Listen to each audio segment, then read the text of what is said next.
ये नमाज़ पढ़ के निकल रहे हैं सब लोग और बड़ी मुश्किल से आ पाते हैं और जा पाते हैं। आप दिखाई दे रहा होगा कि ये वाकई किस तरीके से पहुंच पाते होंगे मस्जिद। ये तो दिन का समय है, रात का समय कैसे जाना होता है क्योंकि अंधेरा रहता है। और ये सब लोग नमाज़ पढ़ के आ रहे हैं।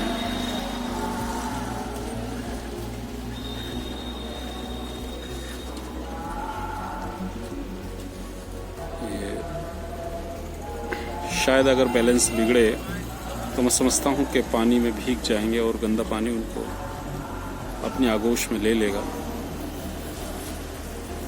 सभी लोग नमाज अदा करके मस्जिद से लौट रहे हैं। इन परेशानियों से जाना होता होगा क्योंकि अभी हमें आते हुए दिखाई दे रहे हैं। संभवतः ये पानी कम हुआ है तो ईंटों का एक सड़क बनाई है, पगडंडी बनाई है उन्होंने, जिस पर वो जाते हैं। वरना तो बड़ा मुश्किल से पहुंच पाना होता है मस्जिद तक। कुछ लोग ये भी बता रहे थे कि बीती जब बारिश हुई थी तो नमाज ही नहीं पहुंच पाए थे।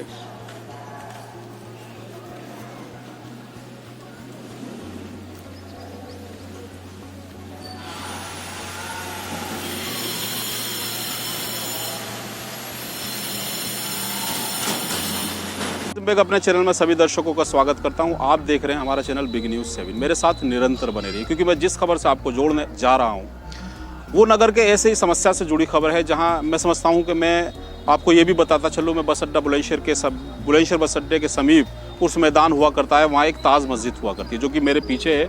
और बाबा दस्तगीर मियाँ की दरगाह भी है और बेफिक्र शाह की दरगाह भी है। मैं आपको ये बता दूँ कि यहाँ जो आप मंजर देख पा रहे हैं ये बारिश का पानी का मंजर है। कारण है क्योंकि तालाब जो हमारे पीछे पड़ा हुआ है उसका सारा पानी इसी में आ रहा है। लोगों से मैं जानकारियां भी करूंगा कि क्या कारण है जो पानी यहाँ आ पा रहा है। ये मैं सारी, अगर मस्जिद में नमाजी नहीं पहुंचेंगे तो मैं समझता हूं कि शायद वो खाली खाली लगेगी। इसलिए हमारी इबादत गाह हों वहाँ पर हमारे नमाजियों का पहुँचना बहुत ज़रूरी होता है। अच्छा, हमारे धर्मगुरु ये भी बताते हैं कि हमारा इस नमाज पढ़ने के लिए पाकी का होना बहुत ज़रूरी होता है, लेकिन जब यहाँ गंदगी का पानी भरा हुआ है इससे वो गुजरते हैं तो नापाक भी होते हैं। कुछ ने ये भी बताया कि हम कपड़े लेके जाते हैं लेकिन कभी कभी हम स्लिप भी हो जाते हैं, ये भी लोगों ने बताया, तो वो उनको वापस घर जाना होता है। तो हम चाहते हैं कि हमारे जो आला अधिकारी हैं, जो हमारे पालिका से संबंधित अधिकारी हैं, वो एक बार जो पालिका सभासद बोर्ड है वो पुनः यहाँ आए और एक बार ज़रूर यहाँ का मुआयना करे और देखे कि यहाँ लोगों से बात भी करेंगे कि क्या परेशानी है, क्यों मस्जिद तक नहीं पहुँच पाते और क्यों यहाँ पानी का भराव अभी भी मौजूद है, क्योंकि बारिश को 2 दिन हो चुके हैं। तो चलिए मेरे साथ, मैं और लोगों से भी आपकी बात कराता हूँ। ये नगर की वो उस मैदान है जहाँ की बराबर में ही ताज मस्जिद है और वहाँ बता रहे हैं कि पानी इस कदर भर जाता है और इस कदर कीचड़ हो जाती है कि मस्जिद तक जाना तो उसमें नमाज पढ़ना बड़ा दुर्वार होता है। हम बता दें कि बारिश हुए हुए अभी भी 2 दिन हो चुके हैं लेकिन अभी भी पानी जिसका तस है और एक कीचड़ जो बनी हुई है वो सब बयां कर रही है किस तरीके से पानी का जल भराव है। और दरगाह भी है बराबर में, सूफी दस्तगीर मियाँ की दरगाह इसी बीच में है। और हम समझते हैं कि जब पानी ओवर हुआ होगा, पानी ज़्यादा हुआ होगा तो उनकी दरगाह तक भी है गंदा पानी ज़रूर पहुंचा होगा।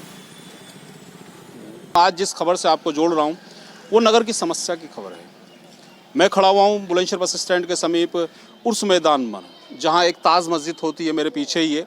लेकिन अगर हम ताज मस्जिद तक पहुंचेंगे तो मैं समझता हूं कि जो पीछे जल भराव है, गंदा पानी है, उसको हमें पार करना होगा। आज क्योंकि बारिश को 2 दिन हो चुके हैं, संभवतः कम बारिश हुई थी, लेकिन आज भी जल भराव जो उसमें जस का तस है। वहाँ जो पहुँचते हैं नमाजी, मैं उनसे पूछूंगा किस दिक्कतों का उन्हें सामना करना पड़ता है।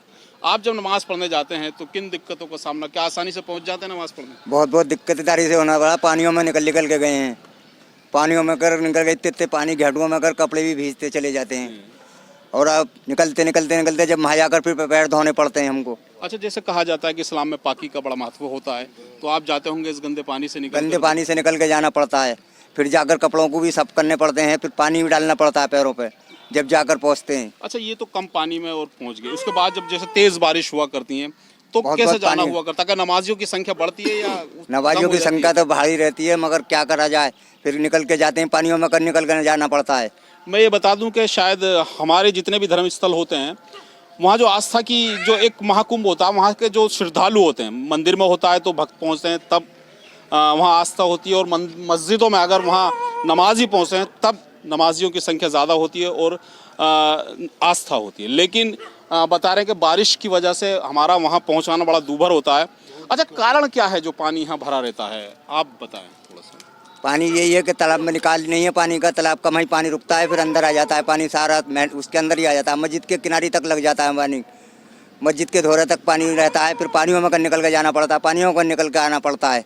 अच्छा, जैसे बताया जा रहा है कि एक नाला भी है वहाँ, क्या नाली में पानी नहीं जाता ये सारा? पानी पीछे से आता है जी, पानी पूरा जुड़ा हुआ नहीं है। जो मेन नाला है जंगीराबाद का, जो मेन नाला है वो पानी तालाब में ही रुक गया है। और अच्छा, इसके जो एक पीछे नाला भी बताया जा रहा है कि नाला बना हुआ है, तो वो क्या यहाँ तक पूरा हो रहा है या वहीं रुका हुआ है? वो वहीं रुका हुआ है, यहाँ तक पूरा कंप्लीट नहीं बना हुआ है। मैं शायद बताता चलूँ कि एक नाला जो पीछे से आ रहा है, नगर का जो पानी जिसमें आता है, वो नाला शायद इशारा हो रहा है, वहाँ तक दिखा पा रहा हूँ मैं, लास्ट तक वो नाला रुका हुआ है, वहाँ अगर जाकर ख़त्म हो गया, उसके बाद नाला बनाया नहीं गया, जिसके कारण जो पानी तालाब का जो पानी है वो सारा ओवरहोज होके इस मैदान में भर जाता है, जिससे कि नमाजी नहीं पहुंच पाते। अच्छा, आपने जैसे इसकी शिकायत भी कभी करी हो कि यहाँ पानी होता है कि पालिका विभाग इस पानी को निकाला करे, कभी ऐसा? शिकायत करी है लेकिन कोई सुनवाई नहीं होती, कोई सुनवाई नहीं होती। यहाँ पर आधा नाला बनाकर छोड़ दिया है और नाले का पानी सारा ये तकिए में ये मस्जिद के किनारे पे आके लगता है। अच्छा, ये बता रहे हैं क्योंकि नाले का पानी है, सब नाला ना होने की वजह से कि तालाब का पानी सारा ओवरहोज होके उस मैदान में आता है और जिसमें नमाजी वहाँ नहीं पहुँच पाते। अच्छा, ऐसा कभी हुआ है कि आप इसमें से निकल के जा रहे हो, कोई कैजुअलिटी हुई हो, कोई किसी के चोट भी लगी हो, ऐसा भी कभी? हाँ, गिर भी जाते हैं बच्चे, आने बंदे हो जाते हैं, बच्चे भी पढ़ने जाते हैं। बच्चे भी अच्छा, बता रहे हैं कि मस्जिद में लोग छोटे छोटे बच्चे जो पढ़ने आते हैं उनकी शिक्षा भी बाधित हो रही है, क्योंकि शिक्षा इसलिए बाधित हो रही है कि वो अगर बच्चे जाएंगे तो मैं समझता हूँ कि गिर भी जाएंगे। गिरने के कारण ये बता रहे हैं कि चोट भी लोगों के आई हैं, क्योंकि मस्जिद में पहुँचना बहुत ज़रूरी होता है, क्योंकि नमाज वहाँ पढ़नी है। लेकिन बुजुर्ग आदमी तो पहुँच नहीं पाता है, तो बुजुर्ग आदमी को परेशानी हो रही है, डंडे चल रहा है वो, अब पानी की वजह से जाना बहुत परेशानी होती है। अच्छा, क्या चाहते हैं आप सब लोग क्या चाहते हैं? हम यही चाहते हैं, ये जो नाला अधूरे में छोड़ दिया गया है, इसको नाले को पूरा यहाँ पर कनेक्ट कर दिया जाए, तो उससे तालाब का पानी ओवरफ्लो नहीं होने का, तो हमें काफ़ी हद तक सुकून मिल जाएगा पानी। इनका सभी का ये कहना है कि जो नाला एक पीछे रुका हुआ है, कभी पूर्व के कार्यकाल में रुका था, हमारे जो नया बोर्ड बैठा है उससे ये आग्रह भी कर रहे हैं और हम भी आग्रह कर रहे हैं अपने चैनल के माध्यम से कि वो जो नाला रुका हुआ है उसको पुनः बनाया जाए, जिससे कि जो पानी शहर का उस नाले में आता है वो ओवरहोज होके ओवरहेज तालाब में होने के बाद इस मैदान में ना आए, जिससे कि नमाजी जो इसने सभी लोग खड़े हुए हैं वो इसमें पानी। अच्छा, ये कोई बताएगा कि इससे पहले भी भरा करता था या? पहले इतना नहीं होता था, बारिश हुआ करती थी तो पहले 1-2 दिन में अपना पानी निकल जाया करता था, पहले नाले में पानी नहीं भरा करता था। अच्छा, इसमें पहले भर जाता था पानी तो सफाई हो जाती थी नाले की, पहले मट्टी लोग कच्चे मकान थे निकाल लेते थे, गहराई बढ़ जाती थी मकान की, इसकी तालाब की, तो पहले पानी नहीं भरता था। अब पानी की समस्या ये, तालाब पानी नहीं उठ पा रहा, ऊपर आ गया ये और गंदा पानी है ये, नालों में अगर पानी निकल जाता, नाला जो पहले पार था वो दूसरी उसमें को ढेर में को बंद कर दिया गया है आगे से, तो पानी की समस्या इसलिए हो रही है, गंदगी होती है हमारी मस्जिद के आगे, निकलने की परेशानी, नवाजी नहीं पहुंच रहे हैं, घंटू घंटू पानी हो जाता है। ये भी बता रहे हैं कि नाला जो आगे चौक हुक कर दिया गया है, जिसके कारण उसमें पानी नहीं जा रहा है और सारा पानी इसी मैदान में आ पा रहा है। मैं समझता हूँ कि अगर तेज़ बारिश हुई, क्योंकि बीते दिनों हुई है, तो मस्जिद और मैं समझता हूँ कि बाबा का आस्थाने तक भी पहुँचा होगा। जी जी जी, बिल्कुल आस्थाने पहुँच जाता है, दरगाह के पास भी पहुँच जाता है, पूरे ग्राउंड में पानी होता है और बच्चे पढ़ने के लिए आते हैं, वो गिर जाते हैं, उनके चोट भी आ गई है कई बच्चों कर, और नवाजी नहीं निकल पा रहे हैं, घंटू पानी हो जाता है, गंदे हमारे कपड़े हो जाते हैं, नवाजियाँ कुछ रुक जाते हैं, कुछ पहुँच जाते हैं पानी में निकल कर। तो हमारा चीज़ खबर को दिखाने का मकसद केवल इतना था कि जो लोगों की यहाँ परेशानी है, जो मस्जिद में, और जो मैं समझता हूँ कि आस्था के दो बाबा का दरबार भी है या दस्तगीर मियाँ का, और उसके बराबर में एक मस्जिद भी है, सब लोग जाते हैं लेकिन वहाँ नहीं पहुँच पाते, बारिश की वजह से नहीं पहुँच पाते, और जो गंदा पानी होता है, कैजुअलिटी भी होती है, गिरते भी हैं लोग, चोट भी आती है उनको। हम चाहते हैं कि हमारे नए बोर्ड का पालिका में गठन हो चुका है, वो एक बार पुनः हमारे जो सभासदगण हैं और हमारे जो मैं समझता हूँ कि भारी वोटों के साथ जनता ने उनको पहुँचाया है वहाँ, वो एक बार पुनः इधर आएँ और इनकी समस्या सुने और इस समस्या का हल भी करें। चलिए मेरे साथ, हम चाहते हैं कि हमारे चैनल को और ख़बर को शेयर ज़रूर करें, जिससे कि हमारी आवाज़ और हमारे चैनल से माध्यम से उन अधिकारियों तक आवाज़ ज़रूर पहुँचे जिससे कि समस्या का हल हो सके।